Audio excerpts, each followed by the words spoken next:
Assalamualaikum warahmatullahi wabarakatuh. Selamat sore teman-teman T-Blockers. Kita akan ngobrol lagi dengan seorang tamu yang saya pikir memang agak tidak lazim ya kalau dibahas dalam situasi politik dan sebagainya. Tapi jangan dulu. Saya sekarang berada di sebuah toko batik yang legendaris yang ada di Yogyakarta. Namanya Batik Pareanom. Tempatnya di Panembahan nomor 11. Batik ini dulu terkenal sekali dengan pembuatan peta Indonesia yang dari batik itu loh, Kalimantan segala macam, tapi dari bahan batik gitu. Dan itunya macam-macamnya adalah di situ. Batik Pareanom. Kebetulan saya bertemu dengan seseorang di toko Batik Pareanom ini untuk membicarakan sesuatu yang menurut saya kok menjadi semakin lama semakin penting gitu. Tentang mau ngerasani manusia Indonesia wae, rasa ngerasani wong Jawa. Sing jarene walaupun miskin tapi tetap ayem. Tapi nah, bersama saya adalah namanya Mas Heri Mulyana. Bener ya? Heri Maulana. Jenenge wis Heri Maulana. Salah seorang trainer, salah seorang coach, salah seorang ahli dalam bidang penempatan manusia di tempat yang tepat. Bener Mas? Apa bahasanya sih apa sih Mas?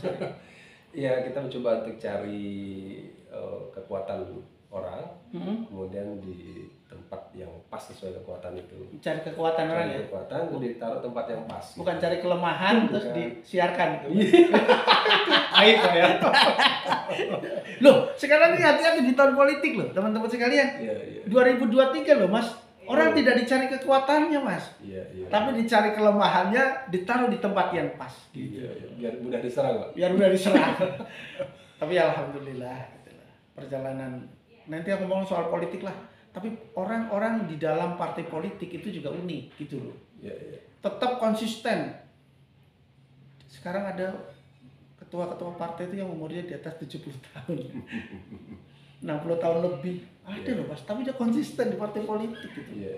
Tetap punya tenaga. Walaupun pertama nggak lolos, berjuang terus. Nah, akhirnya lolos. Kita kembali ke Mas Heri. Mas Heri, gini loh Mas. Apa sih yang dilakukan oleh Mas Heri untuk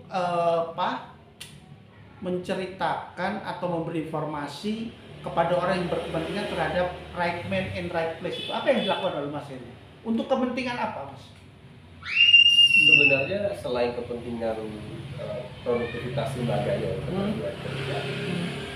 salah satu hal yang jadi concern saya adalah bagaimana sih orang itu tetap produktif, menciptakan produktivitas setiap hari tapi tanpa kehilangan identitas gitu. Sibuk tapi dia tidak kehilangan siapa dirinya gitu.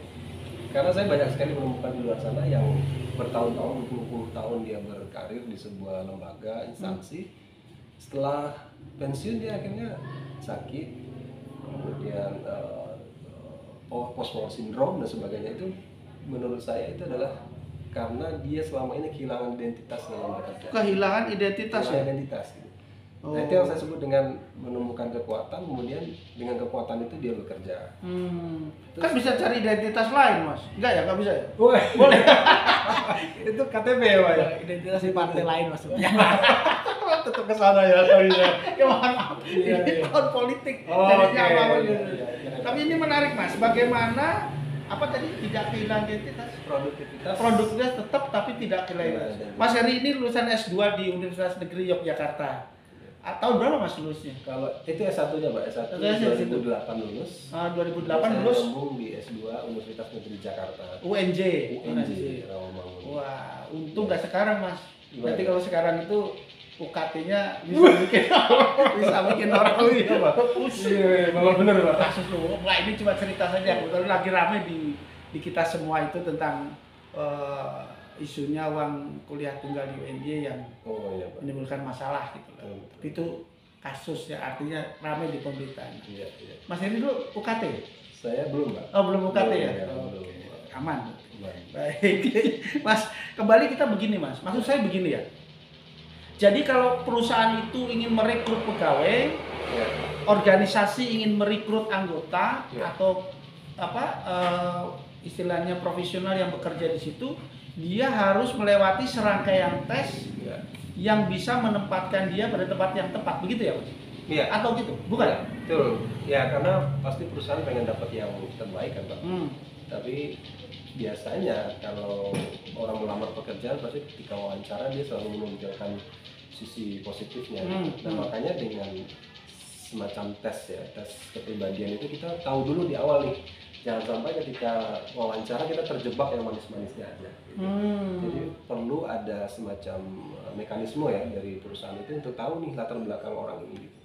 Jadi ketika ditanya lebih lanjut, perusahaan atau organisasi ini nggak terjebak dengan yang manis-manis. Oh saya bisa, oh saya dulu pengalaman ini. Tapi secara kepribadian dia nggak dapat. Bahasa sederhananya karakter kinerjanya nggak cocok ya untuk pekerjaan itu. Ya contohnya misalkan orangnya pendiam, tapi lowongan pekerjaannya marketing ya karena dia butuh kerja, jadi dia berpura-pura sebagai orang yang support, orang yang ramah, orang yang terbuka gitu. Kan kepribadian kan nggak bisa dibuat-buat kan. Ya kalau dia tertutup ya pasti yang kebawaannya akan tegang, kaku gitu. Ya mungkin dia akan lebih memilih untuk berbicara itu 1, 2, 3 ya. Tapi orang yang marketing kan dia tidak bisa berbicara 1, 2, 3 gitu. Dia harus sangat terbuka, harus sangat luwes berkomunikasi gitu. Nah itu makanya kita perlu tahu karakter kinerjanya orang itu dari kepribadian aslinya gitu. Itu bisa dilihat dari kalau secara kasat mata kan kita bisa ngelihat ya Pak ya orang ini pendiam atau tidak gitu. Nah tapi agar lebih jauh lagi lebih tahu tentang kepribadian ya kita perlu melakukan serangkaian asesmen ya. Asesmen. Kalau yang selama ini saya pakai ya asesmen seperti talent mapping dan sebagainya. Talent mapping ya, talent mapping. Teman-teman sekalian, jadi kalau kita ingin menemukan orang yang tepat dalam bentuk pekerjaan tepat, gunakanlah apa tadi? Talent mapping. Talent mapping. Tapi kalau jodoh enggak ya? Bisa juga Pak. Oh bisa. Bisa juga Pak. Karena ya karakternya. Oh gitu. Kelemahannya di mana, kekuatannya di mana. Itu bisa ya? Bisa Pak, bisa. Pertanyaan saya begini, apakah untuk rekrutmen ASN itu juga menggunakan talent mapping, Mas? Kalau di beberapa kalau salah satu penemunya yang menemukan talent mapping kan Abah Rama ya, sekarang di Jakarta. Beliau pernah beberapa kali diminta oleh BKN ya untuk mapping ASN ya. Tapi sementara ini belum Pak. Loh kenapa? Karena kan seleksi ya mungkin kan aturan undang-undang dan sebagainya belum memakai wilayah itu, masih pakai TPA, masih pakai semacam tes psikotes ya. Psikotes, tapi belum menggunakan talent mapping ya. Tapi ada beberapa BKD di daerah-daerah tertentu itu yang sudah mulai melakukan penempatan kasih kabit ya, sudah menggunakan talent mapping. Tapi kan mereka sudah di dalam. Oh gitu. Makanya ketika sudah di dalam menggunakan talent mapping itu butuh effort yang besar. Karena kan ada yang bergeser, ada yang digeser. Iya. Soalnya kan begini Mas, Ya. ini saya cuma menarik ke belakang saja gitu, bahwa ada banyak kasus-kasus penyelewengan, Ya. baik dalam bidang otoritasnya, terus kinerja, terus manajemennya, bahkan yang sampai parah itu adalah ketika beberapa ASN gitu, ASN lah kita katakan, kemudian bahkan kepala daerah, bahkan politisi, anggota dewan, itu kan terkena kasus korupsi. Betul. Itu karena memang dari awal mereka baik terus jadi apa ya? Jadi atau salah penempatannya atau salah rekrutmennya Mas. Iya. Saya sengaja menanyakan kepada Mas Heri karena Mas Heri adalah salah seorang yang berkutat di bidang ilmu talent mapping yang beberapa juga dipergunakan untuk rekrut. Cuma pertanyaan saya, kalau itu nggak digunakan, dan bagaimana tanggapannya Mas Heri ini terkait banyaknya kasus-kasus yang menyebabkan yang kinerja dari orang itu terus jadi terpleset gitu lah. Iya. Bukan hanya itu gitu loh. Iya. Gimana Mas Heri kalau itu? Kasus-kasus gitu. Jadi untuk urusan kok pelan deh suaranya, jangan pelan dong Mas. Oh ya. Agak keras soalnya ini kalau masalah. Jadi kalau urusan produktivitas atau kerja ya, kinerja itu kan kita perlu tahu ada dua hal nih Pak, pondasinya gitu. Yang pertama karakter kinerja, yaitu berkaitan dengan tadi ya, karakter sesuai dengan kerja yang akan dia ambil dan dia jalani. Tapi yang lebih penting adalah karakter moral nih Pak. Ada dua hal, karakter kinerja dan karakter moral. Nah, talent mapping itu bagiannya karakter moral. Oh gitu. Tidak mengurusi karakter kinerja, sorry, Oh, karakter kinerja. kinerja. Nah, sedangkan karakter moral itu sayangnya ya, ini saya merasa sayangnya seperti di Jogja kan ada budaya satria ya Pak ya. Oh, namanya Ya, satria. ada selaras, akal budi dan sebagainya. Satria. Satria. Itu selaras, akal budi. akal budi. Kemudian T-nya? teladan ya. Teladan, Teladan, inovatif inovatif, dan yakin. Nah, itu yakin. kan diambil dari prinsip-prinsip Hamamayu Bawono. Nah, itu masalahnya di situ. Nah, sedangkan di BUMN kita tahu ada berakhlak. ya akhlak. Nah, Ya. akhlak, berorientasi pelayanan dan sebagainya. Okay. Tapi sayangnya kan itu sudah masuk kan, Pak? Maksudnya gimana? Sudah di dalam. Itu. Baru dibuat itu. Baru itu dijadikan sebagai model atau core value yang harus ditanamkan ke karyawan ya, ke pegawai dan sebagainya. Semestinya ini harapan saya.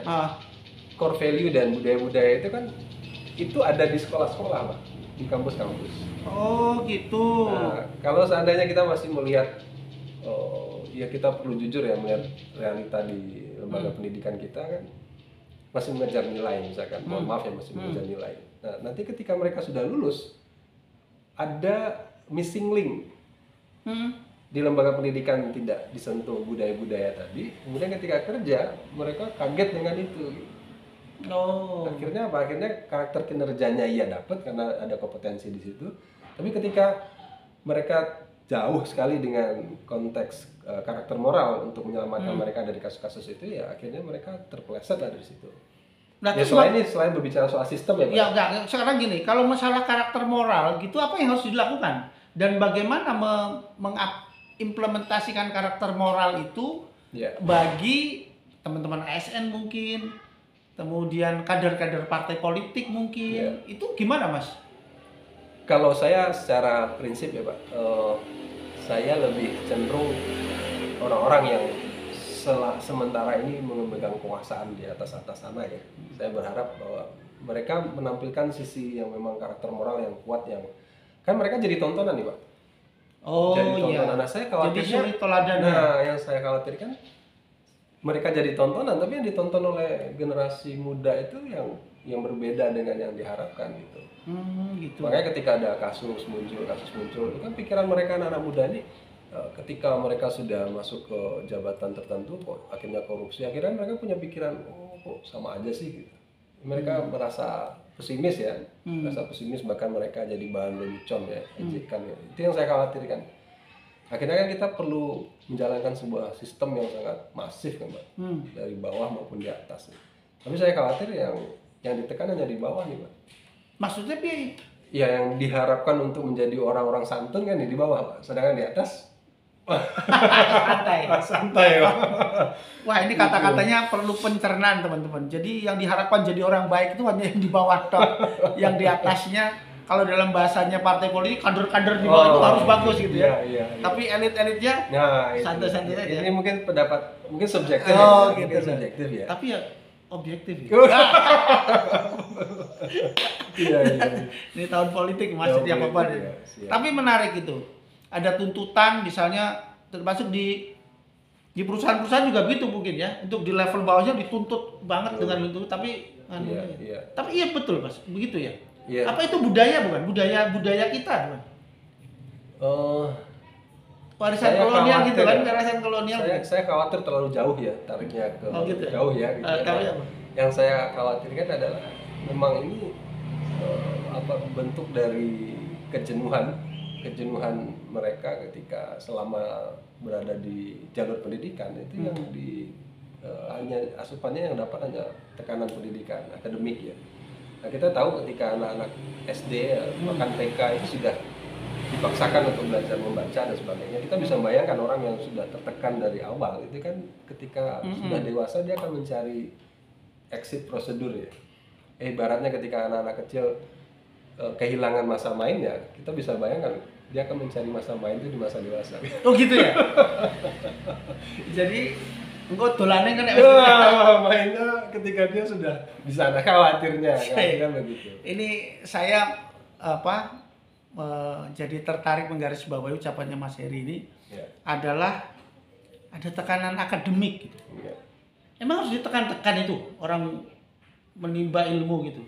Atau Kan piye? Atau konsep pendidikan kita yang ya kan ada standar KKM. Oke. Kemudian atas KKM, bawah KKM, ada tekanan untuk lulus dan sebagainya gitu ya. Nilai yang bahkan kalau matematikanya rendah berarti secara kecerdasan ini kurang gitu. Oh gitu Padahal ya. ada anak-anak yang mungkin tidak kuat di matematika tapi kuat di bahasa misalkan. Tapi kan tetap image di masyarakat kalau nggak bagus matematika ya berarti nggak keren gitu. Saya juga menggarisbawahi ini bahwa dunia kerja kita juga berpatokan pada nilai-nilai akademik ya, standar akademik itu ya. Betul. Tapi kita belum membahas soal etika moral ya. Soal apa tadi? Karakter moral itu di mana yang harus mungkin di apa? Pondok pesantren, sekolah-sekolah tinggi agama, atau itu bisa dijadikan acuan nggak untuk membuat karakter moral itu? Bisa nggak? Ya sebenarnya dari pondasi kan keluarga ya Pak. Oh keluarga ya. Keluarga. Nah, tapi kan yang menjadi panutan kan tidak hanya orang tua, tapi pemimpin-pemimpin bangsa ini juga.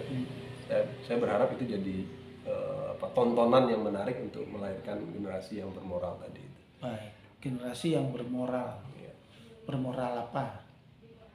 Bisa Pancasila, Pak, pondasinya ya, moral agama misalnya.